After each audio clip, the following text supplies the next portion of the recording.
Hey guys, it's Brody here again, running another video in regards to management procedures. This one's about how to file a complaint. So the first thing you guys want to do is select your league, so you go to your league form. That is important. In every league form toolbar is the Action Center. The Action Center is where all our requests and complaints and everything take place, so it's important to know where this is and know how to use it properly. So when we select the Action Center, scroll down. There's a couple of different options. You guys won't see open actions. That's something that I can see.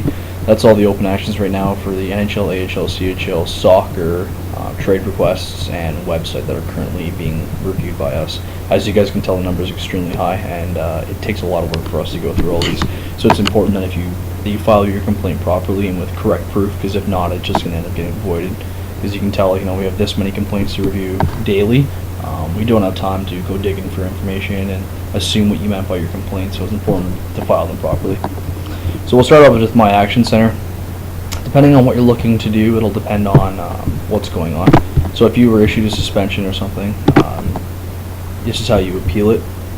So you actually can select what league you're in and select what you were suspended for. It'll actually give you the option to then include in your bottom part, in your message part here, your proof. It's always important to understand that if you are going to file an appeal, you have to actually provide new proof showing that you are innocent. Obviously, read what it says up here. It gives you the kind of information you need to understand and know.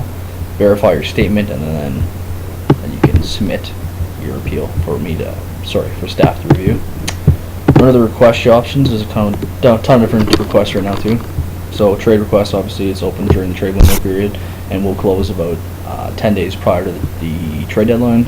Username change, you can do it anytime you want.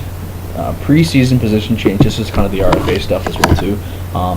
Once the RFA opens up for next season, this will be the option you'll use for it. And the system has been changed to only allow players to change their position once. Once a change has actually been made, it won't allow them to change backward to something else. Retirement, that's obviously only an off-season option, because you can only retire in the off-season. And injured reserve is the newest request. So it's important for players to understand for injured reserve, it's to select the league, select when they're back, select when they're gone from the date, important that they're going on IR. But it's also very important, what it says right here, is that when you're coming off of IR, tell your players that to come off IR, they need to come back here and select their dates, and that'll actually take them off of the injured reserve, which is really important. Now, if you get into the most commonly used is obviously our complaint feature. In-game, this is pretty self-explanatory. Anything that happens in a game on Xbox, you can file a complaint on it. It's always important to understand that a lot of these in-game complaints, if they're not provided with like a video of what actually happened in the game, there's not much you can expect staff to actually do with a wall of text. You guys the burden of proof is on you who's filing the complaint, so it's important to understand that without a video of what occurred in the game, none of these complaints can actually be valid and be reviewed by us and issued a suspension if need be. Obviously, meshing opponents a little bit different. You can get a picture of what the person said, and that may be good enough, but the rest of them does provide. You do need video evidence. So under management, lots of things here too. So obviously, late lines requires pictures of the lines being late. Incorrect lines is more in regards to say a player playing out of position, which once again will require you to provide proof of it. Not managing a team can be used by owners for a quick, easy way to remove their GM, AGM if need be, or also it can be filed by a player if a player has an issue with the way the team is being managed. No stats is self-explanatory, and obviously link to the game or a picture proving that there was no stats put in is important.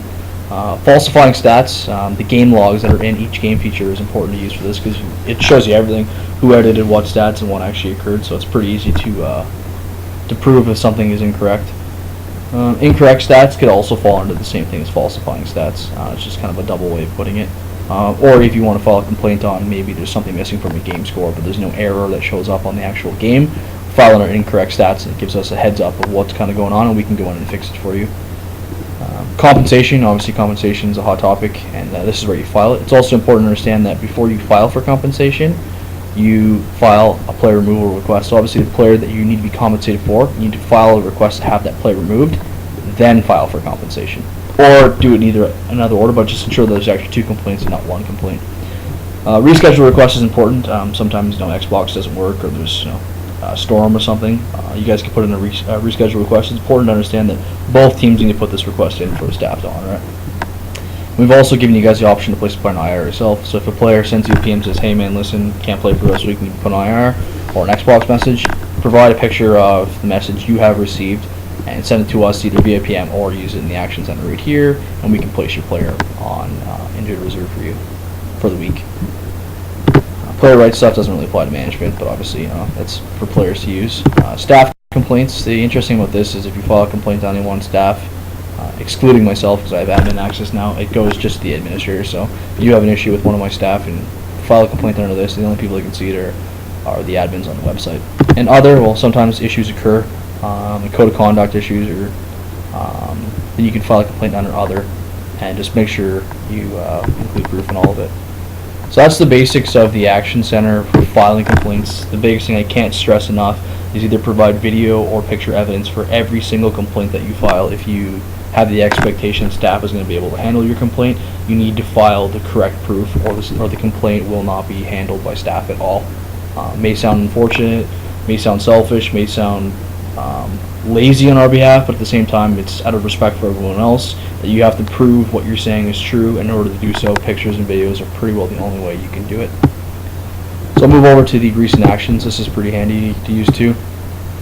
So you can filter it by what complaint it is. So the best way to see this is, I'll pull one up here quickly. Recent actions. So we'll find one that's actually hockey. So complaint right here. So when you click on it, mod view, you guys won't see that. Just my ability to go back in and read the complaint if something actually went on. So it says what type of complaint it was, the status of it, it was closed, and the ruling, so why it actually was void. So the complaint was void. So the person never filed this complaint on Dank the God, not an actual complaint voided. So obviously you didn't provide enough proof to us to show that this player actually was in violation of something, therefore the complaint was void. So it's important to tell your players, and even for yourself, to look and review this if you are curious about something that happens. You guys will get notifications now too saying that if you filed the complaint and it has been ruled by staff. So if that's the case, I would just immediately come to recent actions, take a quick peek what it says right in the ruling response, and then I'll give you a heads up as to why it was either void or what the action was based on it, and then from there you can send us a PM, and it's a quick way for you guys to see what's kind of going on before you come to us and be like, oh hey, why was my complaint void? It's guaranteed it'll say right here why your complaint was actually void. And then if you have questions about why it was void after you read this, then send us a PM. So that's all I got for you on this stuff, guys. Thanks a lot.